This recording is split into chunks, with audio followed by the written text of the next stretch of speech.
Yo, welcome to my review of Pokemon Journeys, episode 53. I caught a legend. Find the guardian deity of water, Suicune. Ooh boys, this is going to be a controversial one. So we start off with a reminder that Suicune purifies water, before cutting to the boys at the lab being informed about the Suicune sighting, and sending them off to investigate.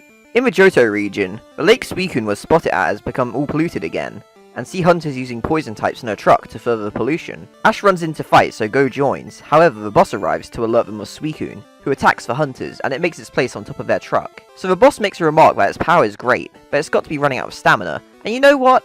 I like that a lot. Shows that Suicune is in a weakened state going into this. The implication I got was that the hunters keep on repolluting the lake, so when they stop bombarding it with sludge bombs from their Pokemon, it makes sense why it goes down a bit easier than you'd expect. Plus we saw a Kyogre totally weakened in Sun and Moon, so you know, I can buy that the state Suicune's in here. Go, not really having any options as Suicune is weakened, poisoned and trapped by hooks, gets out a Pokeball. He states that the future is in his hands and tosses the Pokeball at Suicune, and with free shake, Go's caught it. Everyone is shocked that Go did this, so a boss decides to punish them. Ash sends out Lucario and tells Go to get out of there and protect Suicune. On the run, Go trips and Suicune exits the Pokeball. Go tries to recall it, but it doesn't listen and takes solace in a tree, with a few wild Pokemon starting to protect it. He resolves to help Suicune get better to prove that he's not a hunter. Go returns with berries to help and his Raichu presents it to Suicune, harkening back to her capture episode, which was pretty nice, and it heals Suicune's poisoning. Along with feeding the wild Pokemon and Suicune, they do what they can to help Suicune get stamina back.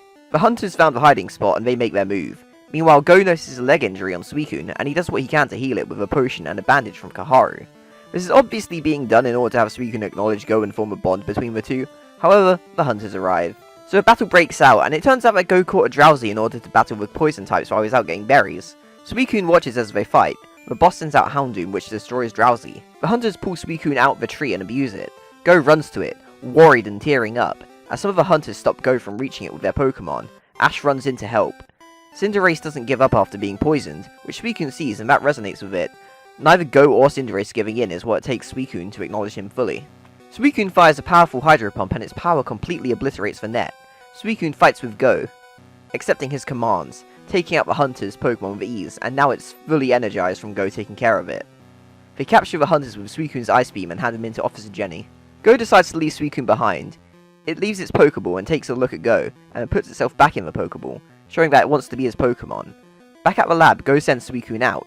It makes its way back up to a cliff and appears to vanish. Ash asks where it is, but Go can tell it's just there. So, as I said, this will be a controversial episode. This is the first protagonist really getting to capture a legendary for keeps in the show, unless you count Naganadel, which to be honest I would, but I'm not getting into that right now. So Go caught Eternatus of course, but I was locked away. This is inherently different though. So why am I accepting of Go capturing Suicune?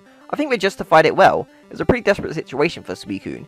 It was exhausted from having to constantly save a Slake and its Pokemon. It was being battered by attacks, and then Go does what he can to help it, which just makes it come to accept him as a worthy potential trainer.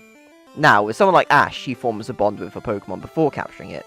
And while I'm not a fan of Go's goal really, he said that he captures Pokemon to get to know them.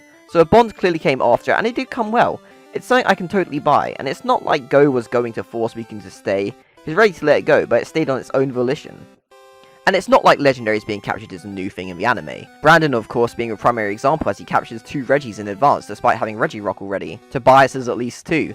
A Nursejoy is a Latias. Some random dude in the Sinnoh League has a Heatran for god's sake. Go was bound to start catching legendaries eventually, and they struck a really good balance here with tying it into Suicune's abilities in the story, and then tying it into Go's goal. I don't think this is about what Go deserved or whatever, it's rather about what he earned. And Suicune completely retained its agency here. It wasn't just captured and was immediately warmed up to Go, it went off to recover on its own and naturally grew its respect for him as he did what he could. So overall, I really like this episode. If you don't, that's fine. I get why I might be upset with the idea of Go catching a legendary. I just don't really agree with that thought because it's not like this was handled poorly. They thought of a reasonable explanation as to why Go would be able to get it in a Pokeball, and they told a good story from there. It's all I could have possibly wanted, really.